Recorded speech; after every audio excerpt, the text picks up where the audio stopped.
جی دوستو، آج میں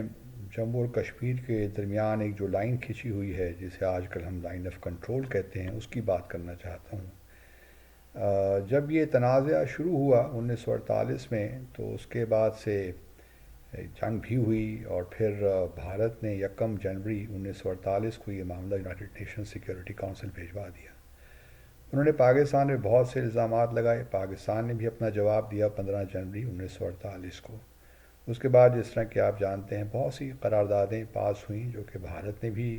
ان میں ان کو ایکسیپٹ کیا، اور پھر طے یہی ہوا کہ یہ اس کو جو ہے یہاں پہ پلیبسٹ ہو، ریفرنڈم ہو، اور اس کے بعد لوگوں کو، کشمیریوں کو ان کا حق خود ارادیت دیا جائے کہ آیا وہ بھارت میں شامل ہونا چاہتے ہیں یا پاکستان میں۔ دو پرنسپل اس میں رکھے گئے تھے، ایک تو یہی ہے کہ جو اکثریت ہے آبادی کی وہ کیا مسلمان ہے یا ہندو ہے، اور دوسرا یہی ہے کہ وہ جغرافیکلی کنٹیگوس ہونا چاہیے۔ چونکہ اس اعتبار سے ایک پرنسپل حیدرآباد میں بھی لاگو نہیں ہوتا تھا اور پھر جونا گڑھ میں بھی نہیں ہوتا تھا، تو بھارت نے فورسفلی ان پہ قبضہ کر لیا۔ جہاں کہ تک جموں اور کشمیر کی بات ہے، پھر ہمارا یونائٹڈ نیشنز نے سیز فائر کروایا، تو یہ جو آزاد جموں اور کشمیر اور مقبوضہ جموں کشمیر کے درمیان جو لائن ہے 1949 میں، 1949 میں اس کو سیز فائر لائن قرار دے دیا گیا۔ پھر اس کے بعد 1965 کی وار بھی ہوئی، 71 کی وار بھی ہوئی، اور 1972 کا جو شملہ ایگریمنٹ ہے اس میں پھر اس سیز فائر ایگریمنٹ کو بدل کر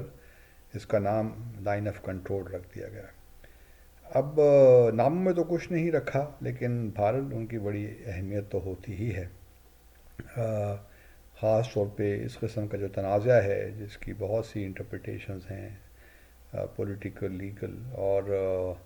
اب جو بھارت نے کیا ہے 5 اگست 2019 کو، تو اگر آپ میری آنیسٹ اوپینین پوچھیے تو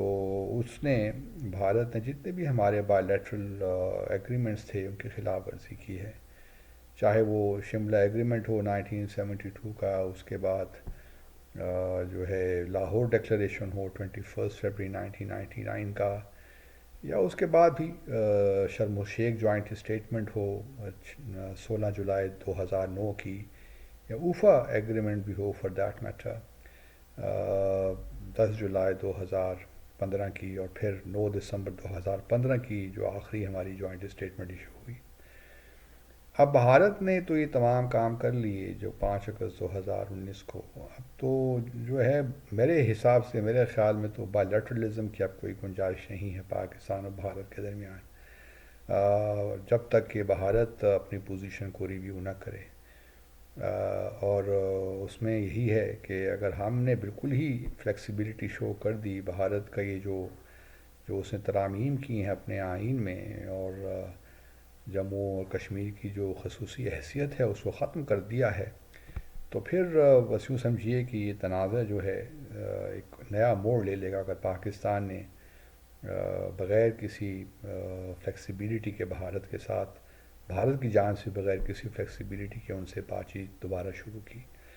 دیکھیے، میں بات چیت کے خلاف تو نہیں ہوں، میں بھی چاہتا ہوں کہ ہمارے دونوں ممالک کے درمیان تعلقات بہتر ہوں، لیکن یہ وقت نہیں ہے کہ ہم کسی اسٹرکچرڈ فارمل مذاکرات کی جانب جائیں۔ میرا اپنا خیال یہ ہے کہ اگر ہے بھی کوئی چانس تو وہ بیک جو چینل ہے اس پہ سفارتکاری ہونی چاہیے، اور ہمیں بڑے واضح طور پہ بھارت کے سامنے اپنی پوزیشن رکھنی چاہیے کہ جب تک جموں اور کشمیر کا تنازع حل نہیں ہوگا اس وقت تک کوئی پاسبلٹی نہیں ہے کہ پاکستان اور بھارت کے درمیان جو تعلقات ہیں وہ آگے بڑھیں یا باہمی اعتماد بھی پیدا ہو، تو یہ ممکن نہیں ہے۔ تو اس لیے اس تنازع کا حل ہونا بہت ضروری ہے، اور وہ تنازع کا حل وہ جو کہ کشمیریوں کی سیاسی امنگوں کے مطابق ہو۔ یہ نہیں ہو سکتا کہ پاکستان اور بھارت کسی ایک فارمولے پہ ایگری کریں اور وہ جو ہے کشمیریوں کو قابل قبول نہ ہو، اور وہ ایک دیر پا امن یہاں پہ لے کر آئے۔ تو کشمیریوں کا ایکسیپٹ کرنا، میری ذاتی رائے میں یہ بہت ضروری ہے۔ اب جو یہ لائن آف کنٹرول جو ہم نے بنا رکھی ہے، یہ تو دیکھیے اب سب ختم ہو گیا معاملہ۔ اس لیے اور ایک ملیشیا میں ایک کہاوت بھی ہے کہ جب آپ اپنا راستہ بھول جائیں تو منزل کی جانب نہ پہنچ پا رہے ہوں تو واپس نقطۂ آغاز پہ آئیے اور پھر اپنا سفر دوبارہ شروع کیجیے.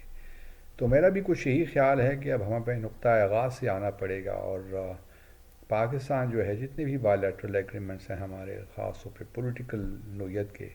ٹھیک ہے وہ 1974 کا پروٹوکول ہے جس کے تحت زائرین اور یاتری آتے جاتے رہتے ہیں، وہ رہے ان قسم کی چیزیں، لیکن جو پولیٹیکل ہماری جوائنٹ اسٹیٹمنٹس رہی ہیں اور شملہ ایگریمنٹ خصوصی طور پہ، اس سے پاکستان اپنے آپ کو ودرا کر دے. اور اب ہمیں ایل او سی کو سیز فائر لائن ہی کہنا چاہیے، کیونکہ جو حالات ہیں وہ تو اسی قسم کے ہیں جو 1948-1949 میں تھے. تو پاکستان کے لیے کوئی وجہ نہیں ہے کہ وہ اب اس لائن کو لائن آف کنٹرول کہے، کیونکہ زمینی حقائق جو ہیں یا تبدیل کرنے کی بھارت نے کوشش کی، اب اس میں اس وقت کتنی کامیابی ہوتی ہے، کیا ہوتا ہے آگے، وی ڈو ناٹ نو، لیکن ایک مشکل صورتحال تو پیدا کر دی ہے بھارت نے کہ اس تنازع کو کس طرح حل کیا جائے. دوسری جانب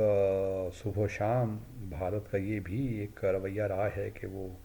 آزاد جموں اور کشمیر کو بھی واپس لینا چاہتا ہے. ان کا خیال ہے کہ یہ بھی ان کا ٹوٹ ٹانگ کا حصہ ہے، اور جب تک آزاد جموں اور کشمیر ان کو نہیں ملے گا، آزاد جموں اور کشمیر یا جموں اور کشمیر کی جو ریاست ہے وہ مکمل نہیں ہوگی. دوسری جانب ہم یہ بھی دیکھ رہے ہیں کہ ابھی تک مودی سرکار نے کوئی کہ پہلے انہوں نے کمٹمنٹ تو دے رکھی تھی، لیکن اب ہم دیکھ رہے ہیں کہ ان کی جانب سے بیک ٹریک ہو رہا ہے کہ جو اسٹیٹ ریاست کا جو درجہ دینا تھا اس سے وہ مکر رہے ہیں. عمر عبداللہ شور تو بہت مچا رہے ہیں، لیکن جب مودی سرکار سمجھے گی کہ وہ ہونا چاہیے وہ ہوگا. اور اس وقت جو حکومت ہے یونین ٹیریٹری سو کالڈ حکومت عمر عبداللہ کی، اس میں ان کے پاس کوئی اختیار نہیں ہے، اختیار تو لیفٹیننٹ گورنر صاحب کا ہے، منوج سنہا صاحب کا. تو بہرحال حالات کشیدہ ہی ہیں، اور کوئی امید بھی نہیں ہے کہ پاکستان اور بھارت کے دیار مستقبل قریب میں کوئی باقاعدہ مذاکرات کا سلسلہ شروع ہو. اور اب چونکہ ٹرمپ آ گئے ہیں وائٹ ہاؤس میں، تو پرائم منسٹر مودی کو شاید اور شے ملی ہے کہ وہ پاکستان کے خلاف اپنے نیریٹو کو زیادہ سے زیادہ تیز کریں، اور کوشش ان کی یہی ہوگی کہ امریکہ کی جانب سے بھی پاکستان نے پریشر ڈلوائیں،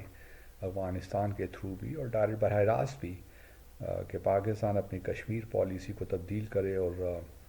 جو ہے بھارت نے جو کچھ بھی کیا ہے اس کو تسلیم کرے، اور اس کی شرائط پر جو ہے مذاکرات ہوں. تو ابھی دیکھیے نا، بہت سی چیزیں ہیں جو ہونی ہیں جو کہ نہیں ہوئی، لیکن بہرحال اب اس پہ انشاءاللہ پھر کسی اور وقت بات کریں گے. لیکن لائن آف کنٹرول کو اب سیز فائر لائن ہی کہنا چاہیے.